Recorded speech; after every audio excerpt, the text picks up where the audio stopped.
तर भावांनो, आज होता श्रीनिका दिदीचा वाढदिवस. नमस्कार मंडळी, मी विक्रम आणि आज आम्ही सर्व मित्र गेलेलो वाढदिवसाला. Hello welcome to my blog. Hello guys, welcome to my blog. इकडे फोटो काढणं चालू होता. मग काय सर्व मित्र पण गेले फोटो काढण्यासाठी. सर्व उभे राहिले आणि मग काय मी त्यांचा फोटो काढला. फोटो काढून झालं, मी खाल्ला केक आणि मग आई बसले जेवायला. इकडे सर्वांना जेवायला दिलं ताटं. सर्व माणसं जेवत होते आणि मी यांचे व्हिडिओ काढत होतो. हा बघा कसा जेवतो. वैभव बघा, वैभव पण फुल जोरात जेवत होता, मस्त तयारीत एकदम. सर्वांचं जेवण चालू होतं आणि हा बघा, याला भात कमी पडला म्हणून रडायला लागला.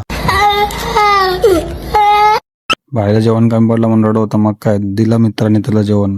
बोलतो तू आपला भाऊ आहे, घे बिंदास का. भाऊ बोलला फक्त रडू नको, हस. मग बघा कसा हसायला लागला. मग काय भाई झाला खुश एकदम. वैभवला पण जेवण आवडला तर वैभव बोलतो परत घेऊ. वैभवने पण मस्तपैकी डबल घेतला आणि खाल्ला. मग भाई बोलतो मी पण खाईन. मग चला, व्लॉग इथंच संपत आहे मित्रांनो. व्लॉग नक्की लाईक करा, शेअर करा आणि कमेंट करा.